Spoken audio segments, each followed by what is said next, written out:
The envelope landed in front of me like it had weight to it beyond paper. Cream-colored, thick, expensive, the kind of envelope people use when they want bad news to look respectable. Richard Hayes placed it on the white tablecloth with 2 fingers and a small, careful smile, like he was setting down a dessert menu instead of what he clearly believed was a loaded gun.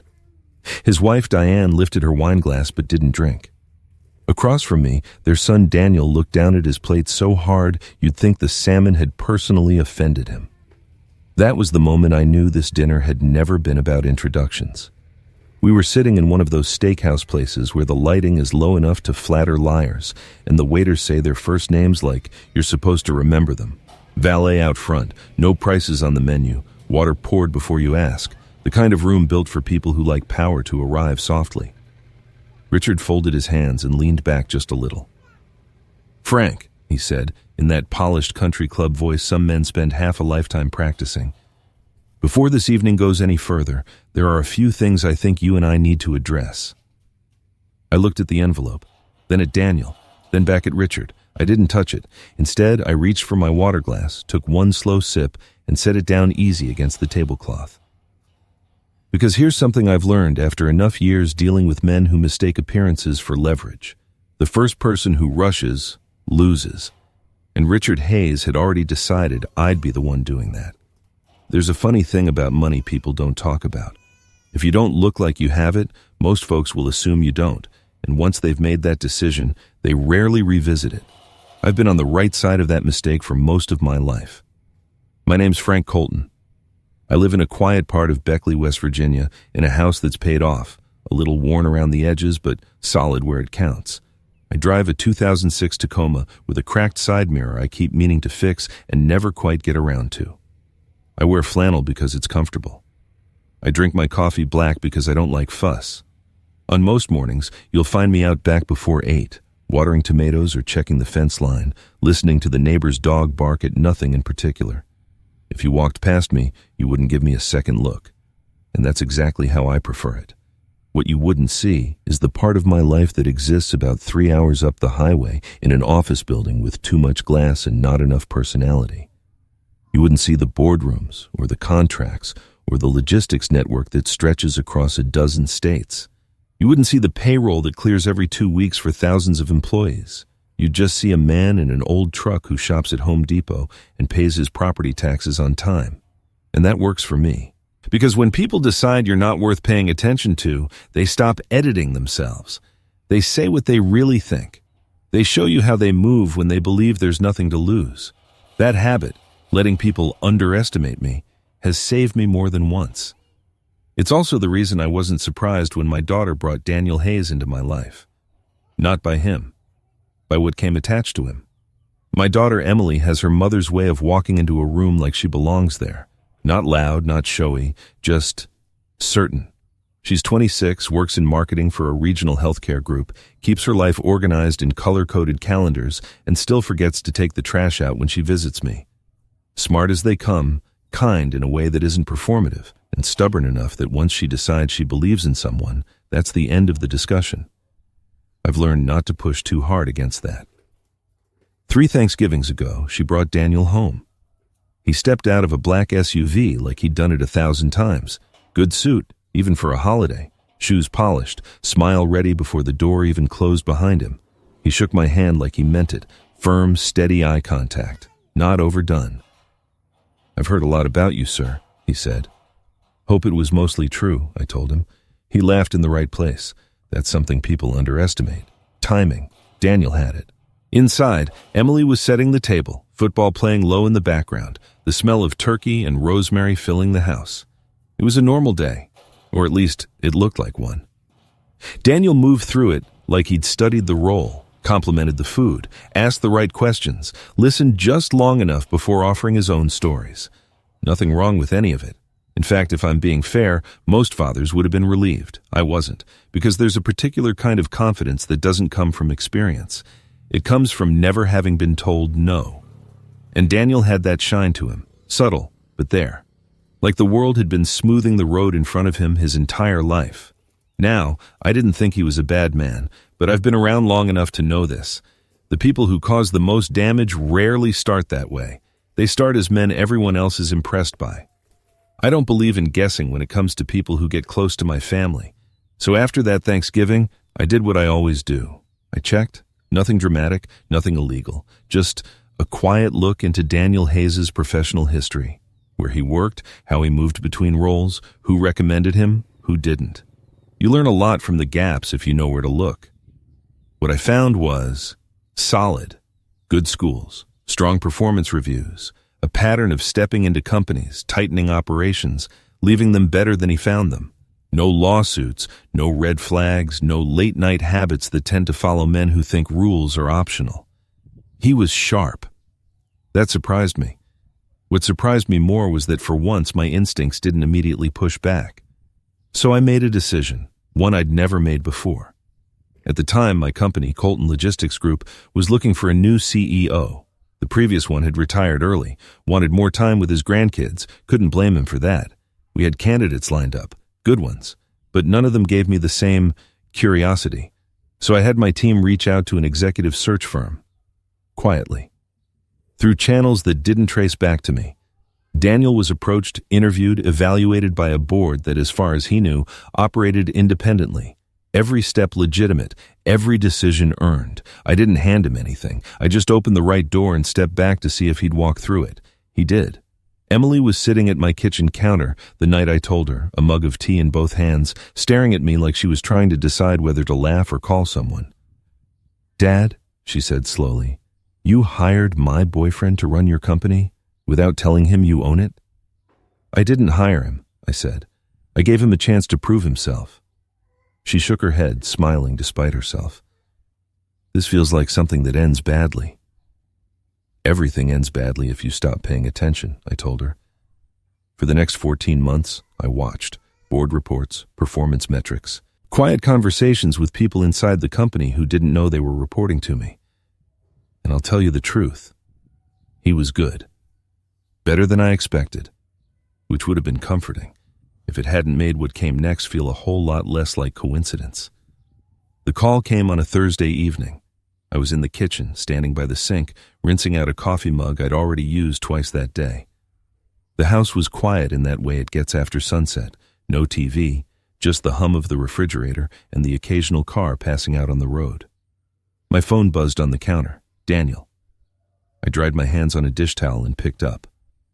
"Frank," he said, easy, familiar. "Hey, do you have a minute?" "Always got a minute," I told him. There was a small pause. "Not long enough to notice if you weren't listening for it. Long enough if you were." "My parents are in town this weekend," he said. "They've been wanting to meet you properly. Thought we could do dinner. Nice place downtown." Something about the way he said properly sat a little off. "They've been asking about you," he added. That was the part that stayed with me. Asking about me. Now, I'm not a particularly interesting man on paper. Not the version of me Daniel's been presenting anyway. Backyard, old truck, quiet life. There's not much there to be curious about. So why the interest? I leaned back against the counter, looking out through the window into the dark yard. The porch light was on, moths tapping against the glass. "Sure," I said after a second. "Where are we going?" He named the place. One of those high-end steakhouses where people celebrate things they want to be seen celebrating. We hung up. I stood there for a moment longer than necessary, phone still in my hand. It wasn't fear. I don't really do fear anymore. It was recognition. That feeling you get when something doesn't line up, but you can't yet see where the break is. I've learned not to ignore that. You don't step back from it.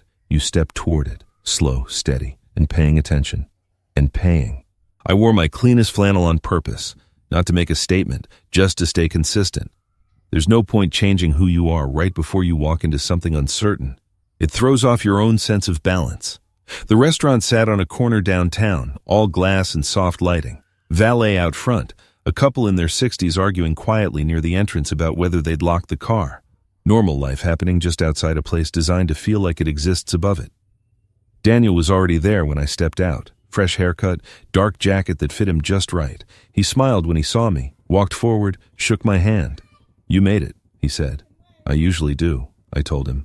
His eyes flicked just briefly to the flannel. He recovered fast, gave me a nod like nothing about it registered. To his credit, that was well done. Inside, the air smelled like butter and red wine. A host led us past tables where conversation stayed low and controlled, like nobody wanted to disturb the illusion of importance. His parents were already seated. Richard Hayes stood when we approached. Tall, late 60s, posture still holding on to a younger man's habits. He stepped forward and took my hand with both of his. "Frank," he said warmly, "finally, we've heard so much." That double-handed handshake. You see it enough, you start to recognize it. Sometimes it means sincerity, sometimes it means calculation. Diane stood next, light touch on my arm. "You look comfortable," she said, smiling. That's a particular kind of compliment, the kind that sounds kind until you realize it's also a quiet classification. Comfortable, not impressive, not threatening. I smiled back. I try not to complicate things. We sat. Menus appeared, water poured. A waiter named Chris introduced himself like we were supposed to remember him later. Conversation started easy. Daniel talked about work, careful with details. He always was around me. Thought he was protecting something confidential. I let him keep thinking that. Richard asked about my place in Beckley, called it your little property. I told him I grew tomatoes. He nodded, the way people nod when they've already decided how much attention you deserve. Diane asked if I liked the quiet life. "I've had louder ones," I said. She smiled again. Same smile. Nothing in the words was wrong. That's what made it noticeable. Everything was just a little too smooth, too aligned, like they'd agreed on the tone before I got there. About 40 minutes in, right between clearing the plates and the waiter asking about dessert, the room shifted.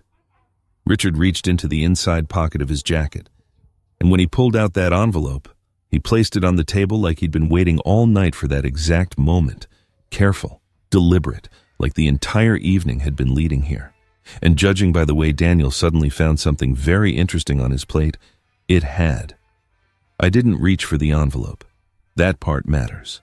Because the moment you follow someone else's timing, you've already given them more control than they deserve. Richard noticed. Of course he did. There was a small shift in his expression. Not enough for most people to catch, but it was there. A tightening at the edge of the mouth, the kind of reaction a man has when the script he rehearsed starts drifting. "Go ahead," he said gently. "Take a look." I picked up my knife instead. Cut into the last piece of steak on my plate, took my time chewing. Silence settled in. Not awkward, not yet, just waiting. Diane adjusted her posture. Daniel still hadn't looked up. His hand rested near his glass, but he hadn't taken a sip in a while.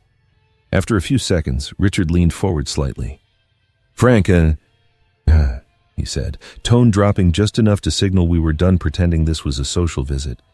"There are things in that envelope you should be aware of, things about your past."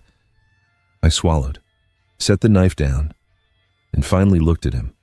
"My past's been with me a long time," I said. "Not much in there that surprises me anymore." "That may be," he replied, "but some of it might surprise your daughter and my son."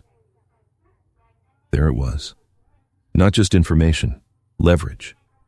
I reached for the envelope then, opened it carefully, like I had all the time in the world. Inside, documents, clean copies, organized, the kind of order that usually means a lawyer had a hand in it. I didn't read everything, didn't need to. The name at the top of the first page was enough. Victor Hayes. I felt something settle in my chest, not panic, not even anger, recognition. I flipped through a few pages, dates, transactions, fragments of a story. Richard watched me closely. "My brother," he said after a moment, "was ruined because of you." Diane's hand moved to her glass again, still didn't drink. "He trusted you," Richard continued. "Built something with you, and you forced him out, took everything he had." Across the table, Daniel shifted in his seat, finally looked up, just briefly, before his eyes moved back down again. Not defiant, not supportive, uncomfortable. "How long have you been sitting on this?" I asked, closing the folder halfway. "Long enough," Richard said. "Victor passed a few years ago, never recovered from what happened." There was something under his words, not just anger, grief, real or not, it was there. He leaned forward again. "We're not here to cause a scene," he said. "We're here to settle something that's been left unresolved for decades. And how do you propose we do that?" I asked. He tapped the envelope lightly. "There's a number in there," he said, "a financial settlement, and we think it would also be appropriate for you to step back from any involvement you still have in certain business interests. I let that sit for a second. Then I looked at Daniel. "How much of this do you know?" I asked. He hesitated, ran a hand across the back of his neck. "I knew there was history," he said carefully. "My dad told me when things got serious with Emily. He said there were loose ends." "Loose ends," I repeated. His eyes flicked toward his father, then back to me. "I didn't know it would be like this," he added quietly. I believed him. That was the part that made everything more complicated. I closed the folder completely and rested it on the table. "This isn't about money," I said. Richard's expression didn't change. "No," he replied. "It's about what's owed." I looked at him for a long moment, and that's when it became clear. This wasn't a conversation. It was a story. One that had been told, repeated, and believed long enough that they'd walked into this room thinking it was already true. I didn't answer him right away. That's another thing people underestimate. Silence, not the awkward kind, the deliberate kind, the kind that makes everyone else start filling in gaps you haven't even created yet. I picked up my glass again, took a slow sip of water, set it down. Then I reached for my fork, cut another piece of steak even though I wasn't particularly hungry anymore. Diane shifted in her seat. Richard's fingers tapped once against the table, then stopped like he caught himself doing it. Daniel finally looked up again. This time he stayed there, watching me, waiting. I let another few seconds pass before I spoke. "You ever notice," I said calmly, "how stories change depending on who's telling them?" Richard didn't smile this time. "This isn't a story, Frank," he said. "These are documented facts." "Some of them," I replied. I tapped the envelope lightly with my finger. "Just not all of them." That landed. You could feel it. Not loud, not dramatic, just enough to shift the weight in the room. Richard leaned back slightly. Not retreating, recalculating. "What exactly are you implying?" he asked. I didn't answer the question. Instead, I turned my attention to Daniel. "You ever hear the full version?" I asked him. He hesitated. That hesitation told me everything I needed to know. "No," he said. "I figured." I nodded once, more to myself than to anyone else. Then I reached down beside my chair and picked up something I'd brought with me, a plain white envelope, smaller than theirs, nothing special about it. I set it on the table between us. No flourish, no performance, just placed it there. Richard's eyes dropped to it immediately. Diane followed. Daniel didn't move, but I could see the shift in his shoulders. "This," I said, resting my hand lightly on top of it, "is the part of the story your brother didn't keep." No one spoke. The room felt different now, not because anything had exploded, but because quietly, the balance had changed. I didn't open my envelope right away. Didn't need to. Just letting it sit there was enough to do what I wanted, pull their attention off me and onto something they hadn't planned for. Richard's eyes stayed on it. Diane's fingers tightened slightly around the stem of her glass. Daniel leaned forward just a fraction, like his body had decided before his mind caught up. I slid the envelope toward the center of the table. "You said your brother kept records," I said. "That makes sense." Richard nodded once. He documented everything. "I'm sure he did," I replied, "just not the parts that didn't help him." That was the first crack. Small, but real. I opened the envelope and pulled out a thin stack of documents. No theatrics, just paper. "Victor Hayes and I were partners," I said. "Late 80s, small manufacturing operation outside Columbus. Nothing fancy. We made parts most people never think about, but the kind you can't run anything without." I glanced at Daniel. He was listening now, really listening. "For a few years things worked," I continued. "Then money started disappearing. Not all at once. Not enough to raise alarms if you weren't paying attention. Just slipping out." I tapped one of the pages. Wire transfers. Small at first, then bigger. Routed through a shell company registered under his wife's maiden name. Richard's jaw tightened. "That's not what he—" "I know what he told you," I said, not raising my voice. "I also know what actually happened." I slid a second document across. Account statements, original copies, not summaries, not interpretations. No one touched them. "I spent 6 months figuring it out," I went on. "Quietly. tracking where the money went, which clients he'd been talking to behind my back, how far along he was in setting up his own operation using our contacts. Daniel's brow furrowed, pieces starting to connect. When I had enough, I said, I sat him down, gave him a choice. I paused there just long enough. He could walk away, dissolve what he'd built behind my back, sign over his remaining share and leave clean. I met Richard's eyes. Or I take everything I had to the district attorney and let it play out in public. Silence. Diane's glass finally touched the table. He chose to leave, I finished. That was his decision. Richard shook his head slowly, like if he moved it enough times the version in front of him might rearrange into something familiar. You forced him, he said. I gave him the same choice the law would have, I replied, just without the courtroom. That part sat heavy. I let it. Then I leaned back slightly. And here's the part that matters tonight, I added. All three of them looked at me. The company he tried to rebuild, the one he lost, that didn't disappear. I folded my hands loosely. It grew. Daniel's eyes narrowed, not in anger, in realization trying to find its shape. The company you've been running for the past 14 months, I said, looking directly at him now. The one you think you were hired into through a search firm? His breathing changed. Subtle, but there. I didn't rush the next part. That company belongs to me. Nothing moved. Not a glass, not a hand, not even the air between us. I founded it 22 years ago, I continued. Built it from the ground up after your uncle left. Every contract, every expansion, every office you've walked through as CEO, I gave him a second to absorb it, is mine. Daniel stared at me, not blinking, like his brain had hit something it couldn't process fast enough. Richard leaned forward slightly, but there was no confidence left in it now. That's not possible, he said, quieter than before. It is, I replied. And then I looked at Daniel again. You've been sitting in my chair, I said, running my company, signing off on decisions I ultimately approve. I let that settle all the way in, no interruption, no softening, just the truth, placed carefully on the table. And the only reason you got that opportunity, I added, steady, is because I wanted to know exactly who my daughter was building a life with. Daniel's mouth opened slightly, then closed again. Across from him, his father looked like a man watching something collapse in slow motion, and realizing, a little too late, that he'd built his entire plan on the wrong version of the pet. For a few seconds, nobody said anything.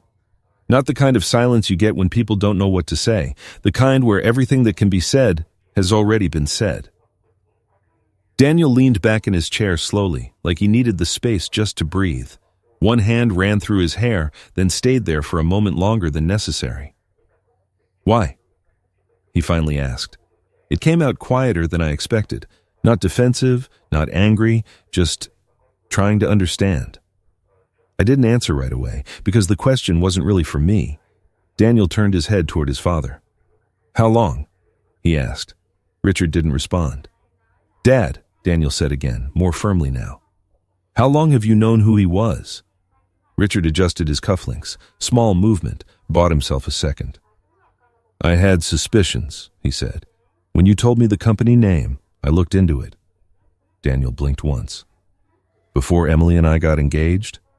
Another pause. I was protecting this family, Richard replied. Daniel gave a short, dry exhale. Not quite a laugh. You were positioning me, he said. Flat, clean, no emotion hiding in it anymore. Diane leaned forward. Daniel, sweetheart. He pulled his hand away before she could touch it. No, he said, still calm. Let him answer. He looked back at Richard. You knew where I was working, he continued. You knew who he was, and you let me walk into that anyway. Richard's voice tightened. Your uncle. This isn't about Uncle Victor right now, Daniel cut in. That was the first time his voice edged upward. Not loud, but sharp enough to land. You told me there was history, Daniel went on. You didn't tell me you were planning to use me to settle it. I did what any father would do, Richard said. Daniel shook his head slowly. No, he replied. You did what someone does when they care more about being right than being honest. That one stayed in the air. No one reached for it. No one tried to soften it. I didn't say a word, because this wasn't mine to manage. This was a son sitting across from his father, seeing him clearly, maybe for the first time. The shift after that wasn't loud. No one raised their voice. No one stood up suddenly or knocked over a glass. It was quieter than that, which, in my experience, is how you know something real just happened. Richard sat back in his chair, shoulders no longer squared the way they had been when I first walked in. Diane looked down at the tablecloth, tracing a line along the fabric like she was trying to follow a thread out of the moment. Daniel stayed still. Not frozen, just settled. Like something inside him had clicked into place, and there wasn't any use pretending otherwise anymore. After a while, Richard reached for his napkin, folded it carefully, set it beside his plate. "We should go," he said, not looking at me. Diane nodded, still didn't meet anyone's eyes. They stood. No rush, no scene. Richard hesitated for half a second behind Daniel's chair. "I'll call you," he said. Daniel didn't turn. "Not tonight," he replied. "Later." That was enough. Richard gave a small nod, more to himself than anyone else, and walked out. Diane followed a step behind him, and just like that, the room felt lighter. Not better, just clearer. I looked at Daniel. "You're still CEO on Monday," I said. His head came up slightly. I held his gaze. "Not because of who you married," I added, "because of how you handled the last 10 minutes. He nodded once. Didn't say thank you. Didn't need to. The waiter came back a minute later, careful this time. "Dessert?" he asked. I glanced at Daniel, then back at him. "Yeah," I said. "Let's do dessert." We didn't talk much after that, not because there was nothing to say, but because the kind of night we'd just had doesn't need to be filled up with extra words. The dessert showed up, a chocolate lava cake, still warm, the center soft enough to spill if you pressed too hard. Coffee followed, real coffee, strong enough to remind you where you are. Daniel took a bite, nodded once like he was confirming something to himself. "Did you ever plan to tell me?" he asked after a while. "Eventually," I said. "Just not like this." He sat with that, then gave a small, almost tired smile. "Guess I forced the timeline." Something like that. We finished eating, paid the bill. I left a tip that probably made up for the tension we'd put that waiter through. Outside, the air was cooler. City noise back where it belonged, cars, voices, the normal rhythm of things that don't care about what just happened in a private room upstairs. Daniel headed one way. I headed to the parking lot. My truck was right where I left it, same cracked mirror, same dent on the side I never bothered fixing. I sat behind the wheel for a minute before turning the key, just thinking about how easy it is for a story to get passed down wrong, how one version of the truth can sit long enough that people start building their lives around it, and how, sometimes, all it takes is one night, one table, one conversation to set it straight. My phone buzzed as I pulled into my driveway. "Emily." I heard everything, the text read. "You're impossible. I love you." I smiled, typed back, "Tell your husband Monday's coming fast." I stepped out of the truck, looked at the porch light she'd left on earlier. Some people build things to prove something. I built mine so when moments like tonight come around, I don't have to raise my voice to be heard. If you've ever been underestimated, you already understand. And if you made it this far, stick around. There's more stories like this waiting.